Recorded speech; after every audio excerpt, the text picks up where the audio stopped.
Hello दोस्तों, welcome to my YouTube channel agriculture classes. आज आप लोगों के लिए लेके आए हम 6 सेमेस्टर का पेपर है, जो कि 7th पेपर है, disease of field and horticultural crop and there management second. और इसका आपको पीडीएफ मिल जाएगा पेपर का, हमारे डिस्क्रिप्शन में लिंक मिलेगा, वहाँ से आप लोग इसको डाउनलोड कर सकते हैं। तो आप लोग को पता ही होगा कि 2 घंटे का पेपर होता है और 50 नंबर का पेपर होता है। 3 खंडों में पेपर को बांटा गया है, सेक्शन ए, सेक्शन बी और सेक्शन सी। उसके बाद हम इसको देखते हैं कि सेक्शन ए में कितना क्वेश्चन करना होता है, सेक्शन बी में और सेक्शन सी में। तो आप लोगों को पता होगा सेक्शन ए का जो 5 क्वेश्चन होता है, 5 में से आप लोगों को 5 क्वेश्चन ही करना होता है और प्रत्येक क्वेश्चन 2-2 नंबर का होता है। फिर सेकंड नंबर की अगर हम लोग बात करते हैं, सेक्शन बी की अगर हम लोग बात करते हैं, तो सेक्शन बी में आप लोग देखेंगे कि इसमें आपको 5 से 6 क्वेश्चन दिया रहता है, जिसमें आप लोगों को 4 क्वेश्चन करना होता है। वहीं अगर सेक्शन सी की हम लोग बात करते हैं, तो इसमें 3 से 4 क्वेश्चन दिया रहता है, जिसमें हम लोगों को 2 क्वेश्चन करना होता है। ठीक है, तो हम लोग सबसे पहले बात करते हैं क्वेश्चन ए की। क्वेश्चन ए की अगर हम सेक्शन ए की हम लोग बात करते हैं, जिसमें है कि पहला क्वेश्चन और उसका आंसर है, आप लोगों को देखने को मिलता है। क्वेश्चन क्या है आप लोग का, इटियोलॉजी। अतः इटियोलॉजी होता क्या है? तो इटियोलॉजी के हम लोग कह सकते हैं कि इटियोलॉजी किसी चीज या कणों के उपस्थित अध्ययन है। क्या करना है? किसी चीज के उपस्थित कणों के अध्ययन है, जैसे कि कोई बीमारी हो गई या फिर कोई चिकित्सा शब्द है। ठीक है, ये जीव विज्ञान का या फिर हम लोग कहें तो मनोविज्ञान जैसे अन्य क्षेत्रों में भी इसका उपयोग किया जाता है। ठीक है, किसी चीज या किसी कारणों की उत्पत्ति का अध्ययन करना ही इटियोलॉजी कहलाता है। यानी कि कोई डिजीज या फिर बीमारी अगर लग रही है, तो उसका हम लोग अध्ययन करना ही इटियोलॉजी कहलाता है। उसके बाद आता है बी बी क्वेश्चन हम लोगों का, मिल्ड्यू डिजीज। यानी कि मिल्ड्यू डिजीज क्या होता है, जिसे हम लोग कहते हैं फफूंदी। एक पौधा होता है, सॉरी, पौध रोग होते हैं। क्या होते हैं? पौध रोग होते हैं, जो कवक या कवक जैसे जीव के कारण होते हैं। यह पत्तियों, तनों, फूल, फल के सफेद को जो सतह होते हैं, उनके सफेद या भूरे रंग में पाउडर के रूप में दिखाई देते हैं। यानी कि जो पाउडर सॉरी मिल्ड्यू डिजीज होती है, ये फल, फूल या फिर सब्जियों पे भी आप लोग को क्रॉप में भी देखने को मिलते हैं, जो कि फफूंद जो होता है वो कवक के माध्यम से होता है। और यह भूरे रंग भूरे रंग की या फिर हम लोग कहें तो सफेद पाउडर के रंग पे रूप में यह दिखाई देता है। वहीं अगर हम लोग बात करते हैं सिम्टम्स ऑफ विल्ट, यानी कि मानवीय रोग के लक्षण क्या है। सिम्टम्स ऑफ विल्ट की अगर हम लोग बात करते हैं, तो विल्ट जो होता है, यह मुलायम पौधे बीमारियों का एक समान लक्षण है, जिसके कारण पत्तियां और तने पानी खोकर झुक जाते हैं। क्या होते हैं? पानी सोखकर झुक जाते हैं। जैसे कि हम लोग बात करते हैं, इसके लक्षण देख लेते हैं, तो लक्षण क्या होते हैं। ठीक है, जैसे कि झुकना, यानी कि पौधे कमजोर होके झुक जाते हैं। ठीक है, उसकी पत्तियां झुक जाती हैं, शाखाएं भी झुक जाते हैं। उनमें हम लोग देखते हैं दूसरा कारण क्या है, सिम्टम्स क्या हो सकता है, पीलापन, यानी कि पत्तियां पीली पड़ जाती हैं, या फिर हम लोग देखते हैं भूरी भी पड़ जाती हैं। ठीक है, उसके बाद आता है सीन, तीसरा देखते हैं तो जैसे बौनापन, पौधे बौने हो जाते हैं, इसके लक्षण हैं। कम उपज देने लगते हैं, ये सब इसके क्या है, विल्ट के लक्षण हैं। उसके बाद हम लोग बात करते हैं डी नंबर। डी नंबर में हम लोग देखते हैं क्या है, रोग डिजीज सॉरी डिजीज साइकिल क्या होता है, यानी कि रोग चक्र या फिर डिजीज साइकिल क्या होता है। डिजीज साइकिल रोग चक्र चरणों की एक श्रृंखला है, जो किसी संक्रमण एजेंट को मेजबान में प्रवेश करने के बाद घटित होती है। ठीक है दोस्तों, उसके बाद हम लोग बात करते हैं ई वाला क्वेश्चन। ई क्वेश्चन क्या है, बंट रोग। यानी कि बंट रोग क्या होता है, बंट रोग यानी कि बंट डिजीज। यह बंट रोग एक फफूंद जनित रोग होता है। क्या होता है? फफूंद जनित रोग होता है, जो गेहूं, टिटिकल स्टीवम को प्रभावित करता है। यह टूटे हुए खोखले दाने, गहरे रंग के बीजाणु और इसके जो तेज होते हैं, मछली जैसी गंध प्रदान करते हैं। ठीक है, अगर वही इसके लक्षण की हम लोग बात करते हैं, तो वही पौधा कमजोर होने लगता है, सूखने लगता है, कम उपज देने लगता है, यही सब होता है। वहीं अगर हम लोग सेक्शन बी की अगर हम लोग बात करते हैं, सेक्शन की सेक्शन बी की हम लोग बात करते हैं, तो सेक्शन बी की हम लोग देख सकते हैं जो दूसरा का एक क्वेश्चन होता है। तो इसमें क्या है, सूरजमुखी, सूरजमुखी के बारे में लिखना है, जैसे कि इसके सिम्टम्स क्या हैं, कॉजल ऑर्गेनिज्म क्या है, and management, alternative light of सब सनफ्लावर। जो सनफ्लावर है उसके सिम्टम्स क्या होते हैं, ठीक है, कॉजल ऑर्गेनिज्म क्या होते हैं, उसके बाद आता है कि इसको मैनेजमेंट कैसे करना है, जो अल्टरनेरिया ब्लाइट जो रोग होता है उसको हम लोग कैसे कंट्रोल करते हैं, मैनेज करते हैं, उसके क्या क्या लिखना है। तो अल्टरनेरिया जो ब्लाइट होता है इसके बारे में हम लोग थोड़ा सा जान लेते हैं कि ये क्या होता है। यह एक बीमारी होती है, क्या होती है, ये एक बीमारी होती है जो सूरजमुखी को प्रभावित करती है और महत्वपूर्ण उपज नुकसान का कारण बन सकती है। यह रोगजनक कवक अल्टरनेरिया स्पीसीज के कारण होता है। आप लोग को पता हो गया होगा कि अल्टरनेरिया ब्लाइट यह एक बीमारी है जो सूरजमुखी के पौधे को प्रभावित करता है और काफी ज्यादा मात्रा में नुकसान पहुंचाता है। उसी के बाद हम लोग देखते हैं उसके बाद इसके सिम्टम्स क्या होते हैं। सिम्टम जैसे कहीं पत्तियां हो गए, तने हो गए, डिस्क पर गोल भूरे रंग के घाव बन जाते हैं, जैसे पत्तियां गिरने लगती हैं, समय से पहले पत्ते झड़ने लगते हैं, फूलों के सिरे का सड़ना हो जाता है, फूलों की पंखुड़ियां धब्बे दिखाई देने लगते हैं, ठीक है। उसके बाद इसके बात करते हैं कॉजल ऑर्गेनिज्म क्या है। कॉलर सॉरी कॉजल ऑर्गेनिज्म जो होता है अल्टरनेरिया जीनस का एक कवक है जो सबसे आम तौर पर अल्टरनेरिया हेलियंथी है। क्या है, कॉजल ऑर्गेनिज्म अल्टरनेरिया हेलेंथी है। वहीं इसके हम लोग बात करते हैं इसके मैनेजमेंट की, अगर हम लोग बात करते हैं तो इसको मैनेजमेंट हम लोग कैसे कर सकते हैं। तो अल्टरनेरिया फंगस रोग है जिसे हम लोग कह सकते हैं fungicide using resistance cultural practices या फिर कुछ वैरायटी के माध्यम से इसको हम लोग कंट्रोल कर सकते हैं। अगर वही हम लोग बात करते हैं कल्चरल प्रैक्टिसेस में इसको हम लोग कैसे कैसे कंट्रोल कर सकते हैं यानी कि मैनेज कर सकते हैं, तो सबसे पहले बात करते हैं कल्चरल प्रैक्टिसेस जैसे कि क्रॉप रोटेशन हो गया, टीलेज हो गया, वाटर हो गया और इंसेक्ट कंट्रोल के माध्यम से हम लोग इसको कंट्रोल कर सकते हैं।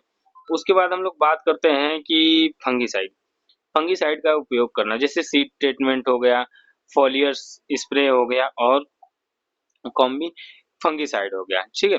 वहीं अगर हम लोग बात करते हैं रेजिस्टेंस वैरायटी जैसे कि यूज रेजिस्टेंस वैरायटी हो गया, हाइब्रिड सनफ्लावर हो गया, ये सब हम लोग को क्या करना है, मैनेजमेंट करने का तरीका है। वहीं अगर हम लोग बात करते हैं कि मटर की मृदुल आसिता रोग यानी कि डाउनी मिल्ड्यू ऑफ पी की अगर हम बात करें तो डाउनी मिल्ड्यू क्या है इसके बारे में थोड़ा सा हम लोग जान लेते हैं। तो यह एक फफूंद जनित रोग है जो मटर को प्रभावित करता है और यह फफूंद पेरोनेस्पोरा पीसी के कारण होता है। यह एक विशेष रूप से गीली गीले मौसम या महत्वपूर्ण उपज हानि के कारण बन सकता है, ठीक है। वहीं इसके सिम्टम्स की हम लोग बात करते हैं जैसे कि लीफ को प्रभावित करता है, प्लांट को भी प्रभावित करता है, उसके बाद इसके पॉन्ड्स यानी कि फली को भी प्रभावित करता है। जैसे पत्तियों की ऊपरी सतह पर पीले हरे धब्बे देने लगते हैं, पत्तियों के नीचे और सफेद बैगनी रंग की रुई जैसी वृद्धि होती है, ठीक है। वहीं या फिर धब्बे हरे रंग के भूरे हो जाते हैं और सिकुड़ जाते हैं और पीले पड़ के गिर जाते हैं या फिर मर जाते हैं, टूट जाते हैं, कुछ भी। वहीं अगर पॉन्ड्स की यानी कि फली की हम लोग बात करते हैं तो फलियां काले धब्बे की तरह दिखाई देते हैं, विकृत फलियों पीले पीले से भूरे रंग के धब्बे और सही सतही फसलों से ढकी होती हैं। वहीं अगर प्लांट की बात करते हैं तो प्लांट बौने रह जाते हैं, प्रभावित भाग पानी में भीगा हुआ रह सकता है। वहीं अगर इसके कॉजेज की बात करते हैं यानी कि कारण की बात करते हैं तो ठंडी गीली परिस्थितियां होती हैं, संक्रमण बीजाणु जो मिट्टी के कम से कम 8 भागों में जीवित रह सकते हैं यानी कि 8 वर्षों तक जीवित रह सकते हैं, ठीक है। वहीं अगर हम इसके कंट्रोल की बात करते हैं तो यूज डिजीज फीड सीड का ही उपयोग करते हैं यूज। उसके बाद हम लोग क्या करते हैं जैसे सुरक्षात्मक कवकनाशी का उपयोग करके इसको हम लोग मैनेज कर सकते हैं। वही हम बात करते हैं लूज स्मट ऑफ व्हीट यानी कि लूज स्मट क्या आता है, गेहूं में होने वाली वे स्मट होती है, लूज स्मट वो होती है जो खुली कारीगरी करते हैं, क्या होता है, कांगियारी करते हैं। यह एक बीज जनित फफूंद है। यह रोग गेहूं में फूल खिलने के कारण पहले से ही उसके दौरान दिखाई देने लगते हैं। वहीं इसके सिम्टम्स की अगर हम लोग बात करते हैं तो काली जो बालियां होती हैं वो चूड़ जैसे काले दाने दिखाई देने लगते हैं। बलियां का कोई अनाज न बनता है।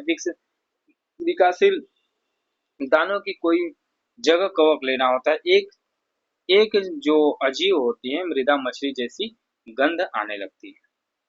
अगर पौधा सड़ जाता है तो उसमें से मृत मछली की जैसी गंध आने लगता है। वहीं अगर इसको बात करते हैं कि इसको हम लोग कंट्रोल कैसे कर सकते हैं या फिर मैनेजमेंट कैसे कर सकते हैं, तो बीजों के 4 से 6 घंटे के लिए हम लोग क्या करते हैं, 20 से 30 डिग्री सेल्सियस पानी में भिगोना चाहिए।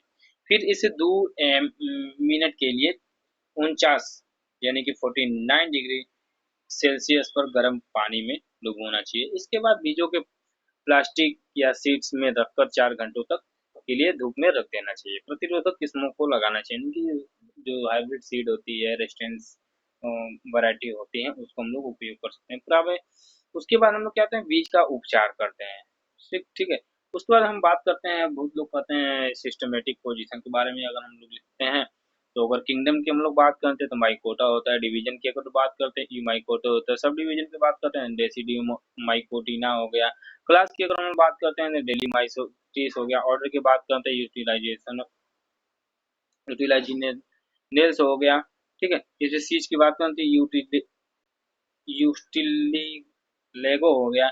इस चीज की बात करते हैं हम लोग तो ड्यूरोटिडिया हो गया। वही अगर हम लोग बात करते हैं कॉजल ऑर्गेनिज्म की अगर हम बात कर लेते हैं तो गेहूं में होने वाली स्मर्थ जो जिम्मेदार जीव को फफूंद या फिर हम लोग करते हैं टिटिलैंगो टिटिकी स्पर्श से होता है। ठीक है। उसके बाद हम लोग बात करते हैं चने की, यानी कि जो चने में यानी रोग के लक्षण हेतु और रोग चक्र का वर्णन किया, सिम्टम्स, etiology और disease cycle wilt of gram के बारे में हम लोगों को लिखना है। ठीक है। वही हम लोग बात करते हैं किसके, विल्ट के। अगर हम लोग विल्ट की बात करते हैं तो सभी दोस्तों लगभग सभी की हम बात बता रहे हैं। सभी रोग में सेम लक्षण होता है, कुछ थोड़ा थोड़ा ही अंतर देखने को हम लोगों को मिलता रहता है। ठीक है। तो हम लोग ग्राम की बात करते हैं, यानी कि चने की हम लोग बात करते हैं, तो जिसमें कि विल्ट जो होता है यह एक गंभीर रोग है। क्या है, गंभीर रोग है। और ये फसल को प्रभावित करता है। ठीक है। और इसके फोसोरियम और ऑक्सीपोरम इसमें स्पीसीज यानी कि इसके नामक फफूंद के कारण होता है। वहीं अगर हम लोग बात करते हैं इसके सिम्टम्स क्या हो जाते हैं, तो पौधे में जो पत्तियां होती है वो पीला पकड़ मुरझा जाती हैं और पौधे सूखने लगते हैं। तने का रंग बदलकर भूरा भूरा लाल हो जाता है। ठीक है। वहीं जड़ें सड़ जाती हैं। पौधे में पोषक तत्वों की पानी के सोखने की असमर्थ हो जाती है। पौधे में वृद्धि रुक जाती है, उत्पादकता में कमी आ जाती है। ठीक है। उसी तरह सेम सबका सेम होता है, बस थोड़ा थोड़ा किसी का आगे किसी का पीछे इसी तरह हम लोगों को देखने को मिलता है। उसी तरह हम लोग सिम्टम्स की अगर बात करते हैं तो ये पौधे में पत्तियां कोई पड़कर मुरझा जाते हैं, पौधे सूखने लगते हैं, तने में बदलकर भूरा हो जाता है। ठीक है। तो अगर इटियोलॉजी की हम लोग बात करते हैं कि इसके इटियोलॉजी क्या होती है, तो इटियोलॉजी की हम लोग बात करें, चना जो विल्ट रोग होता है यह किसके कारण होता है, फफूंद के कारण होता है। किस फफूंद के कारण होता है, फ्लोरेशियम ऑक्सीपूरम एफ एसोसिएट, ठीक है। ठीक है। उसके बाद हम लोग बात करते हैं इसके डिजीज साइकिल की। अगर हम बात करते हैं तो मिट्टी में फफूंद की उपस्थिति होती है, जड़ों का संक्रमण होता है, पौधे में रोग प्रकार होता है, फफूंद का पुनरुत्पादन होता है। वही अगर हम इसके मैनेजमेंट की अगर हम लोग बात करते हैं तो प्रतिरोधक किस्में का उपयोग करना चाहिए, क्रॉप रोटेशन का उपयोग करना चाहिए, सीड ट्रीटमेंट करना चाहिए, सॉइल का ट्रीटमेंट करना चाहिए और इसको स्वच्छ रखना चाहिए, नहीं साफ सुथरा पे हम लोगों को ध्यान देना चाहिए। वहीं अगर हम लोग बात करते हैं सरसों की, ठीक है, सरसों की हम लोग बात करते हैं तो उसी तरह सबका सेम ही होता है। और हम लोग बात करते हैं, जैसे कि देख लेते हैं, मैंने एक सनफ्लावर के बारे में एक बात किया था ऊपर वाले क्वेश्चन में, उसी तरह आपका ये वाला भी हो जाएगा। ठीक है। उसके बाद हम लोग बात करते हैं ब्लैक और कॉटन। इसमें क्या होता है, जो ब्लैक और कॉटन होती है ये कपास को क्या करती है, प्रभावित करती है, और ये बैक्टीरिया के कारण होती है। क्या होती है, बैक्टीरिया के कारण होती है। और इसके नाम की अगर हम बात करते हैं तो एक्सोमोनस कैपेस्ट्री फीबी मालविकेरम नामक जीवाणु के कारण होता है। नाम तो दोस्तों ऐसा रहता है कि याद होने की कोई नाम सोच ही नहीं सकता है कि याद भी हो जाएगा, लेकिन हाँ बार बार कोशिश करने से तो नाम तो याद हो ही जाएगा। वही अगर हम लोग बात करते हैं इसके सिम्टम्स की, अगर बात करते हैं तो पत्तियों का तने के काले भूरे रंग में दिखाई देने लगते हैं, धब्बे चारों ओर हल्के रंग में हो जाते हैं, पौधे पौधे की जो पत्तियां होती है मुरझा जाती हैं, और तने जो होते हैं काले धब्बे में फट सकते हैं या फिर गहरे घाव बन सकते हैं। कॉजल ऑर्गेनिज्म की हम लोग बात किए ही थे। उसके बाद इसके मैनेजमेंट की अगर हम लोग बात करते हैं, तब प्रतिरोधक किस्मों का उपयोग करना चाहिए, सीड ट्रीटमेंट करना चाहिए, क्रॉप रोटेशन करना चाहिए, स्वच्छ साफ सुथरा इसको रखना चाहिए, जीवाणु नाशकों का उपयोग करना चाहिए। वहीं अगर हम लोग बात करते हैं सेक्शन सी की, अगर हम लोग बात करते हैं, इसमें आप लोगों को 4 क्वेश्चन दिया रहता है, इसमें से आप लोगों को 2 क्वेश्चन करना होता है। वहीं अगर हम लोग बात करते हैं कि क्या है गेहूं में काला कीटो रोग के लक्षण, रोग जनक रोग चक्र तथा प्रबंधन विधियों का वर्णन कीजिए। वहीं अगर हम बात करते हैं describe symptoms, causal organism, disease cycle and management of black rust of wheat की अगर हम लोग बात करते हैं, तो ब्लैक रस्ट ऑफ व्हीट की हम लोग बात करते हैं, ये क्या है, फंगस से होने वाला रोग है जो गेहूं में फसल को प्रभावित करता है, और पैक्सिनियम पक्सिनिया ग्रामिनीस टिटिकी नामक फफूंद के कारण होता है। वहीं इसके हम लोग लक्षण की बात करते हैं, यानी कि सिम्टम्स की अगर हम लोग बात करते हैं, तो पत्तियों को तने को बालियां जो होती हैं वो लाल और भूरे से काले रंग के धब्बे में फटकर पाउडरी बीजाणु बनाने लगते हैं, जो उसके बाद प्रभावित पौधे जो होती हैं उनकी वृद्धि रुक जाती है। क्या होता है, वृद्धि रुक जाती है और उसके उत्पादकता में कमी आ जाती है। गंभीर संक्रमण में पौधे की पूरी बाली नष्ट हो जाती है। उसके बाद हम लोग बात करते हैं कॉजल ऑर्गेनिज्म की। कॉजल ऑर्गेनिज्म क्या होता है, जो ब्लैक रोग रस्ट होता है यह फफूंद के कारण होता है। पक्सिनिया ग्रामिनियस टिटिकी या फफूंद पौधे में हमला करता है और बीजाणुओं को उत्पादन में जो हवा हवा द्वारा फैलते हैं। वहीं इसकी हम लोग बात करते हैं डिजीज साइकिल की, हम लोग बात करते हैं तो डिजीज साइकिल का तो बीजाणुओं का फैलाव होता है जो हवा के द्वारा हो जाता है, पौधों के द्वारा हो सकता है, एनिमल के द्वारा हो सकता है, अनेक कारणों से भी हो सकता है, मनुष्य के द्वारा भी होता है। पौधे के अगर हम लोग संक्रमण की बात करते हैं तो ये संक्रमण जो होता है पत्तियों पर और तनों को प्रभावित करता है, फफूंद का विकास होता है और नए नए बीजाणुओं का फैलाव होता है। किसके द्वारा होता है, हवा के द्वारा हो सकता है और नए पौधों को संक्रमित करता है। वहीं इसके मैनेजमेंट की अगर हम लोग बात करते हैं तो क्या होता है, वही रोग प्रतिरोधक किस्में का उपयोग करना चाहिए, फफूंदीनाशकों का उपयोग करना चाहिए, समय से बुआई करना चाहिए और समय समय पर उसको ध्यान देना चाहिए, क्रॉप रोटेशन भी करना चाहिए और स्वच्छ और रोगग्रस्त पौधों को नष्ट करके हटा देना चाहिए। वहीं अगर हम बात करते हैं बी क्वेश्चन क्या है कि मटर की चोरी आसिता रोग के लक्षण हेतु को रोगजनक नियंत्रण कैसे किया जाता है, तो वहीं पे बात करते हैं right symptom etiology disease cycle and control powdery mildew of P.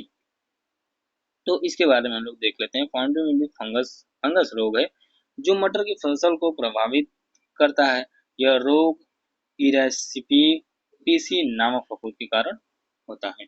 ठीक है, वहीं पे अगर हम लोग इसके सिम्टम्स की अगर बात करते हैं, सिम्टम्स क्या होते हैं, पत्तियां और तने जो होते हैं फली में सफेद पाउडरी धब्बे जो बाद में फैलकर पूरी तरह से ढक लेते हैं। ठीक है, जो प्रभावित पौधे होते हैं उनकी पत्तियां पीली पड़कर मुरझा जाती हैं, पौधे की वृद्धि रुक जाती है, उत्पादकता में कमी आ जाती है। वहीं इटियोलॉजी की हम लोग बात करते हैं। पाउडरी मिल्ड्यू रोग का कारण फफूंद जो होता है, फफूंद के कारण होता है। यह पौधे में सतह पर रहता है, क्या आता है, ऊपरी सतह पे रहता है, बीजाणुओं को उत्पादकता को प्रभावित करता है जो हवा द्वारा फैलते हैं। ठीक है, वही इसकी हम लोग बात करते हैं डिजीज साइकिल की, अगर हम लोग बात करते हैं डिजीज साइकिल क्या होता है, बीजाणुओं का फैलाव होता है, पौधों का संक्रमण होता है, फफूंद का विकास होता है, नए पौधों का जीवाणुओं का फैलाव होता है। ठीक है, किसके माध्यम द्वारा होता है, हवा के द्वारा होता है, नए पौधे को संक्रमित करता है। वहीं अगर हम लोग बात करते हैं कि इसके बारे में क्या हम लोग को कंट्रोल, यानी कि कंट्रोल या फिर कहें तो मैनेजमेंट कैसे करना है, तो यहीं पे रोग प्रतिरोधक क्षमता किस्में का उपयोग करना चाहिए, फफूंदीनाशकों का उपयोग करना चाहिए, क्रॉप रोटेशन करना चाहिए, स्वच्छता पर ध्यान देना चाहिए, उचित सिंचाई और उचित हम लोग को मैनेजमेंट करना चाहिए, फर्टिलाइजर का उपयोग करना चाहिए। वही यहाँ आप बात करते हैं, लोग सी की क्वेश्चन देखते हैं। सी क्वेश्चन क्या था, गन्ने का लाल सड़न रोग लक्षण, रोग कारक, रोग चक्र एवं प्रबंधन के विस्तृत वर्णन कीजिए। तो हम लोग देख, ठीक है, describe the details and symptoms, causal organism, disease cycle and management red rot of sugarcane. वही अगर हम लोग बात करते हैं, जो रेड रॉट गंभीर, ये भी फंगस के द्वारा होने वाला रोग है जो कि गन्ने को प्रभावित करता है। यह रोग कोलेट्रिनम फेलेक्टुम नामक फफूंद के कारण होता है। वहीं इसके सिम्टम्स की हम लोग बात करते हैं, इसके लक्षण कैसे हो सकते हैं। तो गन्ने की फसल के डंठल के गहरे लाल रंग के धब्बे के बाद सूखकर खोखले हो जाते हैं। प्रभावित डंठल गोद जैसा पदार्थ निकल सकता है। पौधे की वृद्धि रुक जाती है, उत्पादकता में कमी आ जाती है। गंभीर संक्रमण से पूरा पौधा नष्ट हो जाता है। ठीक है, वहीं इसके कॉजल ऑर्गेनिज्म की हम लोग बात कर रहे हैं। रेड राट जो रोग है, इसका मुख्य कारण फफूंद कोलेट्रिकम फैलाटुकम, यह फफूंद गन्ने के डंठल के प्रवेश करने को उन्हें संक्रमित करता है। ठीक है, उसके बाद इसकी बात करते हैं डिजीज साइकिल की हम लोग बात करते हैं। तो फफूंद का प्रसार होता है, पौधे का संक्रमण होता है, फफूंद का विकास होता है, जीवाणु का फैलाव होता है। वही इसके कंट्रोल और मैनेजमेंट के क्रम में बात करते हैं, तो रेजिस्टेंस वैरायटी का उपयोग करते हैं, क्रॉप रोटेशन का उपयोग करते हैं, क्लीनिंग का ध्यान देते हैं, फफूंदीनाशकों का उपयोग करते हैं, बीज सामग्री का उपचार करते हैं। ठीक है, उसके बाद हम लोग बात करते हैं डी क्वेश्चन कहते हैं, मसूर के म्याली रोग के लक्षण के एकीकृत प्रबंधन मैनेजमेंट का वर्णन करना है। Describe the symptoms, etiology, disease cycle and integrated management of field lentil. मसूर के जो होते हैं, मसूर की दाल का विल्ट एक गंभीर समस्या है जो कि फ्यूजेरियम ऑक्सीडोर FFP लेंटिन नामक फफूंद के कारण होता है। यह रोग जो होती है वृद्धि की उत्पादकता को कम कर सकता है। वहीं अगर लक्षण की हम लोग बात करते हैं, मसूर की दाल के विल्ट रोग लक्षणों में शामिल होते हैं।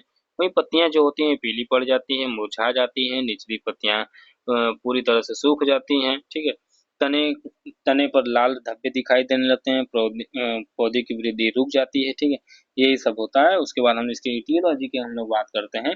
इटियोलॉजी क्या होता है, विल्ट रोग एक मुख्य कारक स्प्यूजियम ऑक्सीस्पोरम FFSP लैटिस है, जो मिट्टी में रहता है और पौधे के जड़ों को प्रवेश कर सकता है, संक्रमित करता है। फफूंद में वस्कुलर सिस्टम को प्रभावित करता है, जिसमें पौधे के पानी को पोषक तत्वों की कमी हो जाती है। वहीं हम लोग डिजीज साइकिल की अगर बात करते हैं, तो फफूंद के चरण माइसीलियम मिट्टी में जीवित रहते हैं। पौधे में जड़े का प्रवेश फफूंद पौधे के संक्रमित करता है। ठीक है, पौधे में मुरझाने लगते हैं, सूखने लगते हैं, रोग के लक्षण दिखाई देने लगते हैं।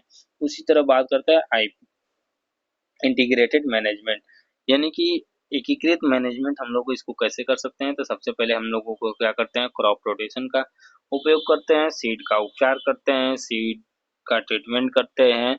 वही हम लोग बात करते हैं रेजिस्टेंस वैरायटी का उपयोग करते हैं, जैविक नियंत्रण करते हैं, रासायनिक नियंत्रण करते हैं, और इसको हम लोग क्या कर सकते हैं, कंट्रोल करके रख सकते हैं। ठीक है दोस्तों, तो आप लोग इसको देख सकते हैं कि लगभग कई क्रॉप दिया है जो कि फसलों से है, और हम लोग का सिलेबस तो काफ़ी लंबा है। तो आप लोग इस पेपर को एक बार हल करके ही जाइएगा, और आप हल करके जाएंगे तो आप लोगों को अच्छा बेनिफिट मिलेगा। और लगभग हर साल का प्रीवियस ईयर एक बार हल करने से कुछ न कुछ पेपर में तो फ़ायदा, लगभग 30 से 40% का फ़ायदा हम लोग को देखने को मिलता ही होगा। तो हमारे यूट्यूब चैनल एग्रीकल्चर क्लासेस से आप लोग बने रहिए, और मिलते हैं नेक्स्ट वीडियो में। तब तक के लिए धन्यवाद।